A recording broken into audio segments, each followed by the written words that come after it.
Vince Gill spent many years making a big name for himself in country music. But something happened recently that changed everything. Something nobody expected. Not even Vince himself. He ended up stepping into one of the most special and important places in rock music. He had to carry the weight of a famous story that wasn't his own.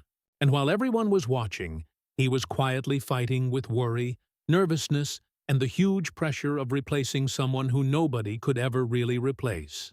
Now, at 67 years old, Vince is finally talking about it.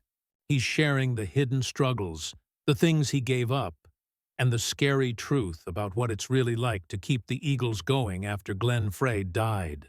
Behind all the clapping and cheering, there was a deep silence. And now, Vince is finally breaking that silence and telling his story. Vince Gill's story starts really far away from the bright lights and big stages. He was born in Norman, Oklahoma, on April 12, 1957. He was the youngest kid in his family. He had two older brothers or sisters. His home was filled with two big things: rules and music. His dad, whose name was Stan, loved music and played the banjo and guitar whenever he had free time. But he also had a serious job as a judge. His mom, Jiren, loved music too. She would sing songs around the house all the time. When Vince thinks back to his childhood, he remembers hearing the Grand Ole Opry playing on the radio. Country songs mixed together with the new rock and roll music that everyone in America was starting to love. Music wasn't something far away or special in his house. It was just part of everyday life, like eating breakfast or doing homework. When Vince was only 5 years old, something amazing happened. He taught himself how to play a song called Old Shep on a guitar that belonged to his grandmother. Nobody showed him how. He just figured it out by himself. When he turned 8 years old, he performed on a local radio show with his half-brother Bob. They sang a Beach Boys song called Long Tall Texan. These weren't just fun moments for a little kid. They were actually the very beginning of something that would become his whole life. He became totally obsessed with music. A local guitar player named J. Julian Aiken started teaching Vince. He learned discipline, which means working hard, and practicing. He learned precision, which means being really careful and exact. And he learned how to make a guitar sound beautiful, almost like it was singing. As Vince got older and older, he wanted to learn more instruments. He learned to play the fiddle, the banjo, the mandolin, and the bass. He was hungry to learn everything he could possibly learn about making music. When Vince was in high school, something changed his whole world. He fell completely in love with a type of music called bluegrass. This happened after he became friends with someone who played the mandolin really well. Vince was so inspired that he started his own band called Mountain Smoke. He was determined to chase after the sound that had completely captured his heart. But things didn't always go smoothly. Life as a young musician was really hard sometimes. One time, something really embarrassing and awful happened. Mountain Smoke got to open for a famous band called Kiss. Opening means they played before the main band. But here's the problem. Kiss fans loved hard rock music, and Mountain Smoke played bluegrass. The audience got really mean and angry. They started throwing things at Vince and his band. They booed really loudly, which means they yelled to show they didn't like it. Vince got so mad and upset that he stormed off the stage. He was so angry that he even flipped off the crowd before leaving, which means he made a rude gesture with his finger.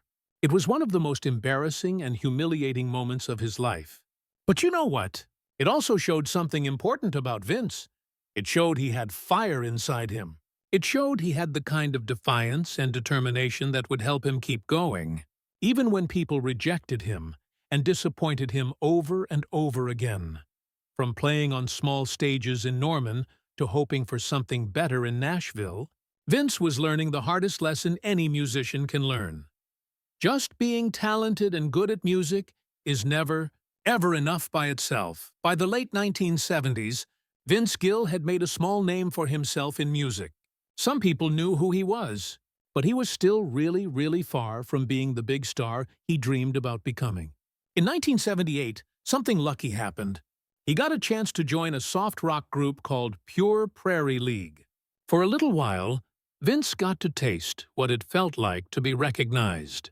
He sang the main vocals on their 1980 hit song called "Let Me Love You Tonight." This song put him right in front of the public eye. People heard his voice and knew his name. But here's the thing. Behind all the excitement, nothing was secure or safe. He was just another guy in a band that was already getting less and less popular. The band's best days were behind them. Vince knew deep down that if he wanted a real future in music, he had to leave and try to make it on his own. So in the early 1980s, Vince moved to Nashville, Tennessee. Nashville is like the capital city of country music. But when he got there, the struggle got even harder and deeper. Vince became what's called a sideman. That means he played guitar for other people's bands instead of being the main star. He played guitar for a band called the Cherry Bombs, which was the backing band for Rodney Crowell. But still, Vince stayed on the margins, which means on the edge.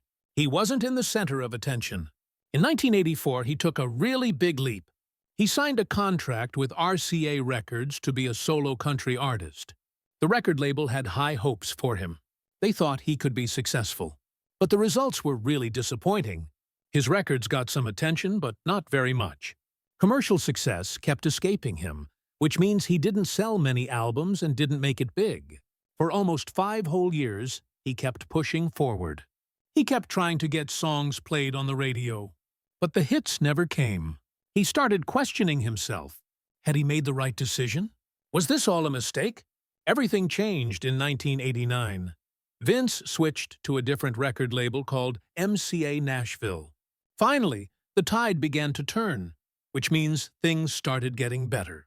He made an album called When I Call Your Name. And guess what? Vince finally broke through. He made it. The title track, which is the main song on the album, earned him a Grammy Award. A Grammy is one of the biggest awards in music. This marked his entry into country music's mainstream, which means he became popular with regular people, not just music experts. Throughout the whole decade of the 1990s, Vince's career just soared higher and higher. He placed 65 songs on something called the Billboard Hot Country Songs chart. That's a list that shows which country songs are the most popular. He had 4 solo #1 hits between 1992 and 1994. That means 4 of his songs became the most popular country song in America. Every single album he released during the 1990s went platinum. Platinum means you sold a ton of albums, over 1 million copies. His 1992 album called I Still Believe in You sold more than 5 million copies. That made it his most successful record ever. But here's something really important to understand. All this triumph and success came with a cost. It wasn't all just fun and exciting. Success meant Vince had to tour endlessly, which means travel around the country playing concerts all the time. He had to do interviews constantly. He felt constant pressure to deliver great music over and over again. Vince collected award after award. Eventually, he won a staggering 22 Grammy Awards. That's more than any other male country artist has ever won. That's absolutely incredible. But even with all this glory, something was still there in the background. All those awards could never erase the scars from all those years of doubt and struggle when he was younger. Beneath all the smiles he gave on stage, there was a quiet truth hiding. Every victory, every success, was haunted by memories. He remembered how close he had come to being completely forgotten. He remembered all those years when nobody cared about his music. That never completely went away. As the new millennium unfolded, that means as the 2000s started, Vince Gill's career entered a quieter, calmer phase. He wasn't chasing after radio hits with the same crazy intensity anymore. Instead, he found a safe place in collaboration and craftsmanship. From 2010 all the way to 2020, he became part of a group called the Time Jumpers. This was a Western swing collective in Nashville. A collective is just a fancy word for a group of people who work together. For Vince, being in this group was special. This was music stripped down to its essence, which means the most basic, pure form of music. It was just friends gathering together each week to play fiddles, guitars, and steel guitar. They played more because they loved it than because they wanted to be in the spotlight or be famous. It was totally different from the huge pressures of his country stardom. And it gave Vince something he desperately needed: space to breathe. He could just relax and enjoy making music without all the stress. But then, in early 2016, something happened that shook the entire music world. Glenn Frey, who was the co-founder of the Eagles, passed away. That means he died. The Eagles were one of the most famous rock bands in history. They made songs that millions and millions of people loved. When Glenn died, the band seemed finished, done, over. Their songs were like monuments of an era, which means they represented an entire time period in music history. Without Glenn Frey, many people believed the curtain had closed for good. The Eagles were done making music forever. Vince, just like millions of other fans, was really sad. He mourned the loss from far away. He never could have imagined in a million years what would happen next. One completely ordinary day in 2017, Vince's phone rang. It was just a normal day, and then, suddenly, everything changed. On the other end of the phone was Irving Azoff. He was the Eagles' longtime manager, which means the person who handles the business side of the band. Vince was told something absolutely shocking. The band wanted him to join them. They wanted him to stand in Glenn Frey's place. At first, Vince thought it had to be a joke. Someone must be pranking him. How could a country artist from Oklahoma be asked to step into the shoes of a man whose voice had defined some of the most iconic songs in rock history? Iconic means really famous and important. It didn't make any sense. But Irving Azoff was completely serious. He wasn't joking at all. Don Henley, who was the other main leader of the Eagles, had insisted that Vince was the only person they had even considered. They didn't ask anyone else. Just Vince. The request filled Vince with two completely opposite feelings at the same time. He felt honored, which means he felt special and respected. But he also felt dread, which means he felt really scared and worried. He knew deep in his heart that he could never replace Glenn. Nobody could. Glenn was irreplaceable. But Vince also understood that the offer was about more than just filling a vacancy, which means filling an empty spot. It was about carrying forward a legacy that mattered to millions and millions of people. It was about keeping something precious and important alive. Still, so many questions haunted Vince. They kept going around and around in his head. Why him? Why did they choose him? Could he really fit into a band with such a vast and complicated history? The Eagles had been together for decades. They had all this history together, and Vince was an outsider.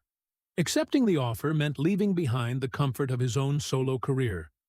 It meant walking away from what he knew and walking into a storm of expectation.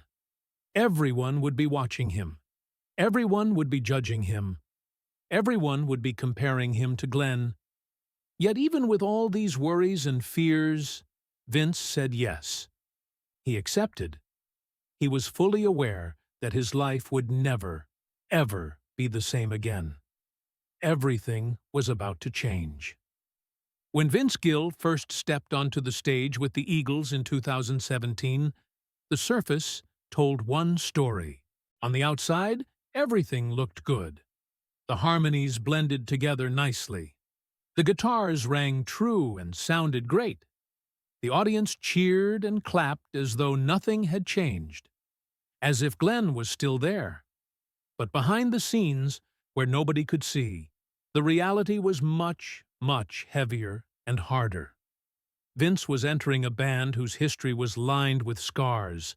These were conflicts and reconciliations that stretched back decades. That means the band members had fought with each other and made up with each other many times over many, many years. Vince had his own long, successful career. He was famous. He had won Grammys. But here, with the Eagles, he was the outsider. He was the new guy. And he was expected to fill a role that no one else could possibly carry. The rehearsals were grueling, which means they were really, really hard and exhausting. The Eagles were famous for their meticulous precision. Meticulous means extremely careful and exact. They would dissect every single note until it was absolutely flawless and perfect. That pressure fell hardest on Vince. He was the one everyone was watching most carefully. Every time he sang Glenn Frey's lines or strummed through an old classic song, he felt eyes on him.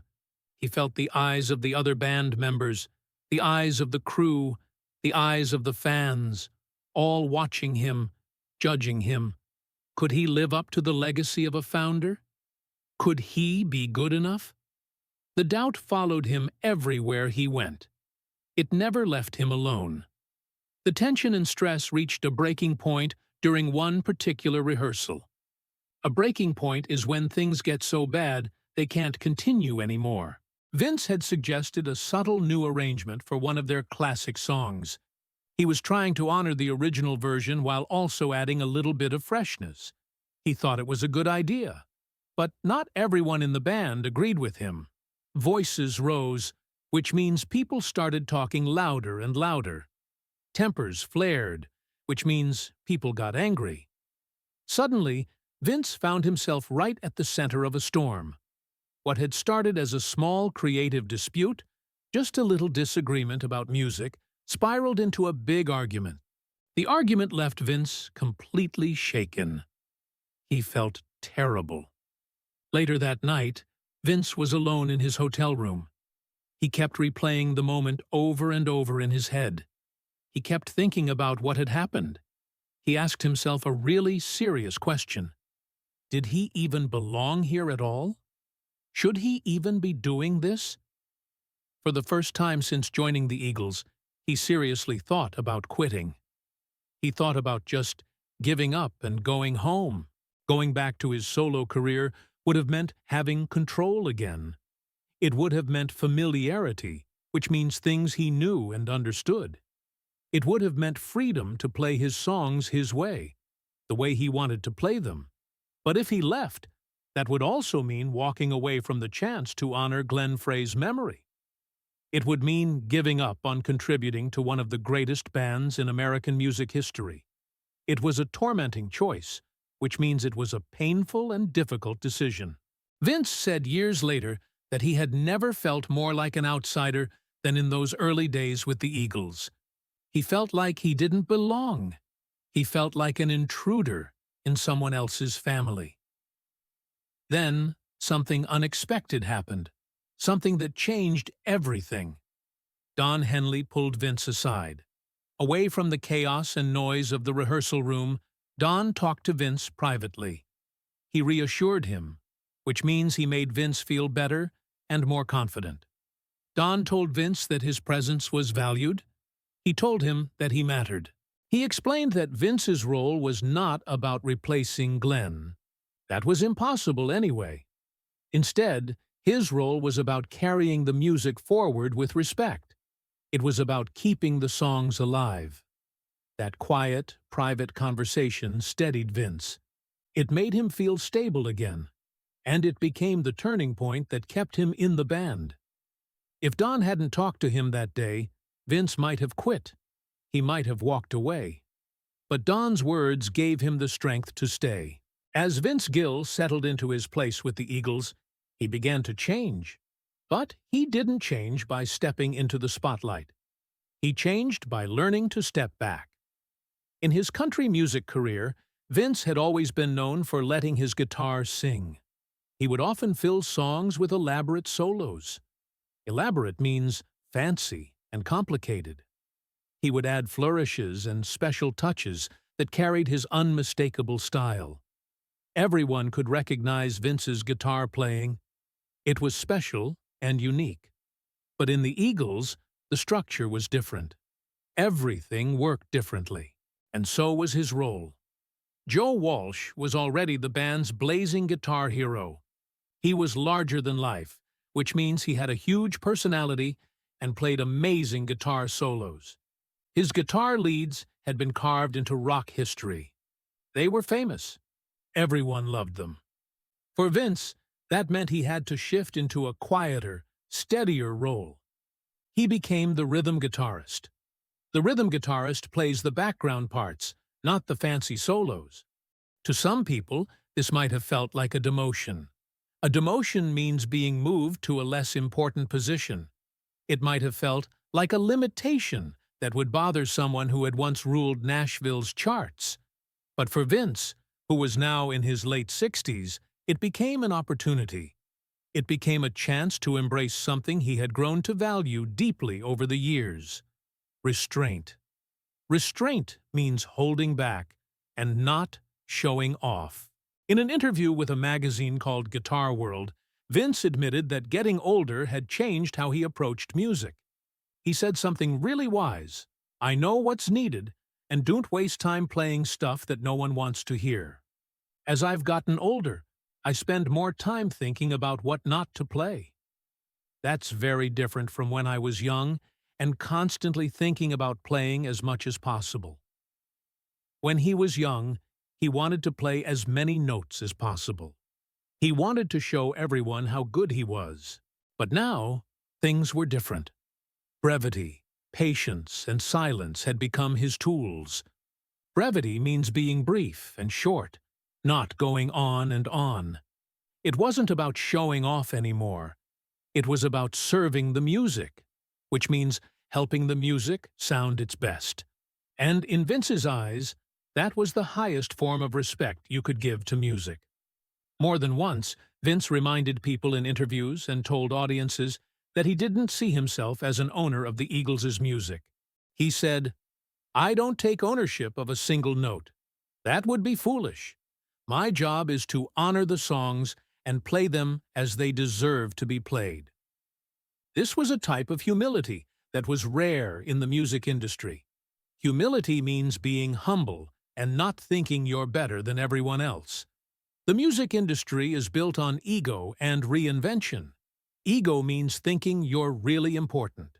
Reinvention means changing things and making them new. But Vince wasn't interested in any of that. He just wanted to respect the music. Vince understood something really important about the fans. People who bought tickets to hear songs like Hotel California or Take It to the Limit had a specific reason for coming. They wanted to relive the songs as they were originally written. They didn't want experiments or new versions. They wanted to hear the songs exactly how they remembered them. Vince understood this completely, and he gave them exactly that. He gave them faithful, reverent performances. Faithful means staying true to the original. Reverent means showing deep respect. The music always came first. That's what mattered most. Still, even though Vince was doing his best, the road to acceptance was not simple or easy. When news first broke that Vince would be joining the Eagles, many fans felt really unsettled. Unsettled means worried and uncomfortable. They felt like something was wrong. Glenn Frey was irreplaceable. That's what everyone believed. The idea of anyone else standing in his place felt almost sacrilegious. Sacrilegious means disrespectful to something sacred or holy. It felt wrong on a really deep level. Social media debates erupted, which means arguments exploded online. People fought about whether this was a good idea. Some people praised Vince's pedigree. Pedigree means his background and qualifications. They pointed to his Grammy wins and his decades of proven musicianship. They said he had earned this opportunity. But other people disagreed strongly.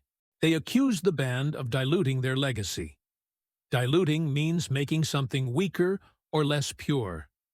They claimed that no substitute, no matter how talented, could fill the void that Glenn had left behind.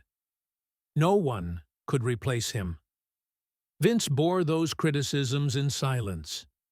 He didn't fight back. He didn't argue with people online. He just carried himself with dignity. He always spoke of Glenn with reverence, which means deep respect. He made it very clear that he was not there to replace Glenn. That was impossible. He was there to preserve his music, which means to keep it safe and alive. His honesty and humility began to chip away at the skepticism. Skepticism means doubt and distrust. Slowly, bit by bit, audiences started to realize something. Vince wasn't competing with Glenn's ghost. He wasn't trying to be better than Glenn or take his place. He was standing beside Glenn's memory, keeping the songs alive. His voice and his guitar playing blended into the fabric of the band. Fabric means the basic structure. He wasn't an intruder anymore. He was a caretaker. A caretaker is someone who takes care of something precious. In recent years, Vince Gill's role with the Eagles has taken him to stages unlike anything he could have ever imagined. One of these stages was the Sphere in Las Vegas. The Sphere is a futuristic dome where the entire ceiling and all the walls become part of the show. Imagine a giant ball where every surface shows videos and images. For Vince, the experience was surreal and unsettling. Surreal means strange and dreamlike. Vince joked about it. "It's the most people I've ever been ignored by." What he meant was that audiences were often more focused on the overwhelming visuals than on the actual musicians themselves. They were watching the flying Volkswagen cars and the dazzling graphics on the walls instead of watching the band play. To Vince, music had always been about sound and honesty, not about technology and special effects. He confessed that he never liked music videos for the same reason. He believed songs should paint pictures in the listener's mind, not force images onto a screen. That quiet discomfort spoke volumes about his perspective. It told you a lot about who Vince was. For Vince, a great concert was not about explosions or spectacle. It was about a crowd and an artist connecting with each other. It was about lifting each other higher through nothing more than songs and emotion. Whether he was playing at the Ryman Auditorium in Nashville or under the bright glare of the Sphere, he remained the same man with the same guitar, just doing his best to honor the music. Today, as the Eagles move through something called the Long Goodbye Tour, which is scheduled to continue all the way into 2025, Vince Gill remains at the center of a bittersweet chapter. Bittersweet means something that is both happy and sad at the same time. Alongside Don Henley, Joe Walsh, Timothy B. Schmidt, and Deacon Frey, who is Glenn Frey's son, Vince plays night after night. He's helping to close the book on one of the most enduring bands in American history. Enduring means lasting a really long time. Yet behind all the professionalism and the polished performances, Vince has admitted something really honest. The early years left him shaken. They hurt him emotionally. He felt like an outsider. He felt burdened by the impossible task of filling Glenn Frey's place. There were moments when he nearly walked away. There were moments when the silence of self-doubt was louder than any applause. Self-doubt means not believing in yourself. At 67 years old, Vince Gill has finally spoken those words out loud. He's finally telling his story. His honesty reveals the cost of stepping into greatness. It shows what it's like to live in the shadow of another man's legacy. It shows what it means to carry songs that will outlive them all. Songs that people will still be singing long after Vince and the rest of the band are gone. It is not triumph that defines his journey with the Eagles. Triumph means great victory and success. No, it's not about winning. It's about sacrifice, which means giving things up. It's about restraint, which means holding back. And it's about the quiet ache of never fully belonging. that sad feeling of always being a little bit of an outsider. Vince Gill's story with the Eagles is not just about music. It's about humility, struggle, and the weight of legacy. Do you think Vince has managed to honor Glenn Frey's memory in the right way? Let us know in the comments. And don't forget to like and subscribe for more stories like this.